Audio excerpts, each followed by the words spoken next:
Do you have a hard time resting well at night, going to sleep, staying asleep? Well, I'm going to share some tips with you, 7 tips for you that will help you have a restful night's sleep. So stick around and see what I have to share.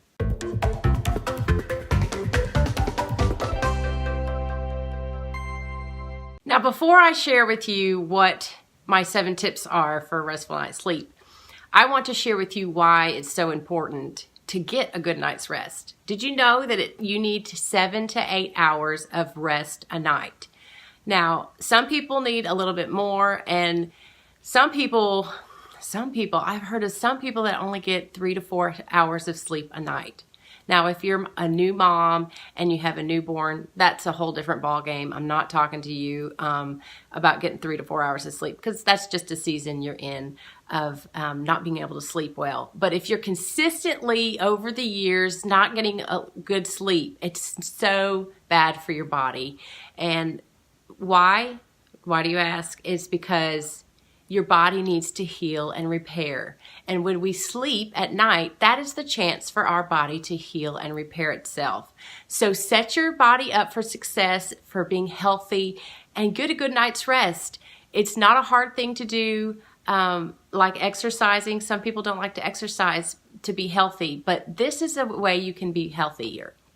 So my first tip for you is to empty your brain. Our brains are going all the time, constantly. I know mine is. And so every night I sit down and write down things that I need to get out of my brain. It's called a brain dump. And so I just write down maybe things I need to do the next day, or just anything that's clogging up my brain. I write that down, and I just write that down so that I can see it later, and so that I can get it out of my brain and don't have to think about it.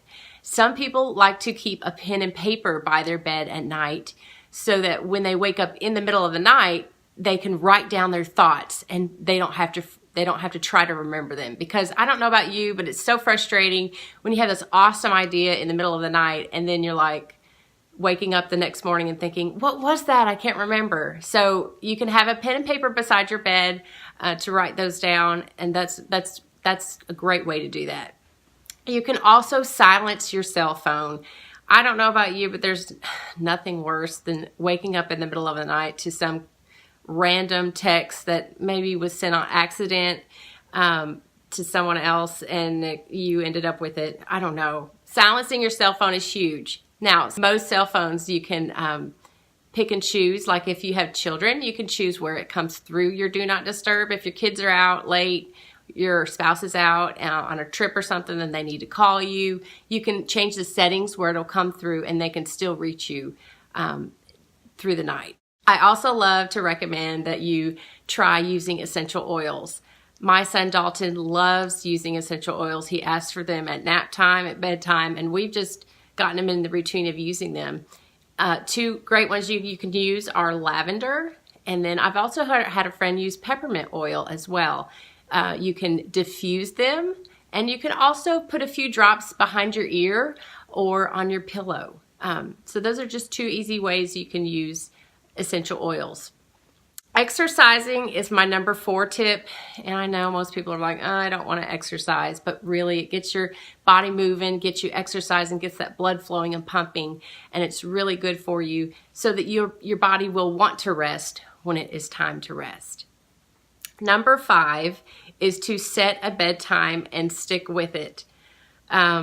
If you're not setting yourself up for success and you're just doing willy-nilly all over the place and you find yourself, it's like 1 o'clock in the morning and it's time, and your body's just like, oh, okay, now it's time to go to bed. But if you set yourself up for success and set a bedtime, maybe 10 o'clock or 11 o'clock, however long it takes you to get that 7 to 8 hours of sleep, that's the optimal time for your body. So set a bedtime and stick with it.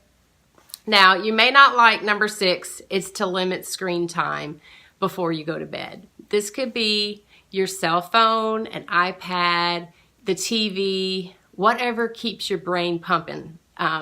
Some people have an email on their phones. Most people do probably. That can keep your brain moving at night, because you're checking the email right before bed to see what you need to do the next day. And that just gets your brain, again, gets your brain pumping and moving and thinking, and it's just not healthy for you. So limit that screen time. Try to limit it an hour before your bedtime. I know for me, being on my cell phone an hour before bedtime, that does keep me up. But sometimes when I watch TV, that doesn't necessarily keep me up and awake at night. So just figure out what works for you. Not all of these are going to work for you. Some of them are going to be excellent for you. So just figure out what that is for you. And maybe even if the TV is hard for you, maybe you need to put it out of your room, eliminate it from your room, especially from your kids' rooms, because kids have so much screen time and it's just not good for them. And my number 7 tip is to try to relax before bedtime. And how can you do that? You can take a shower, a warm shower that relaxes your muscles and just relaxes your whole body. My mom gave me a diffuser you can use in the shower that you could diffuse some lavender oil to help start relaxing you. So some people like to read before bedtime. I'm into audiobooks right now, so I like to listen to audiobooks. So that's a huge thing for me. Another thing you can do to help relax yourself is to maybe have a sound machine at night, or to have on your phone, there's some apps you can use. My sister has a white noise app, and I have another friend that uses a relaxing Melodies app on their phone, and that just helps them sleep better at night. So find whatever works for you. Like I said, everything on this list is not going to work for everybody, but you have to find what works for you. Now, I'm curious. I want you to share what helps you sleep best at night. Are any of these tips that I've shared helpful for you? What have you found that works best for you? So leave a comment below and let me know. Have a great day. I will chat with you soon.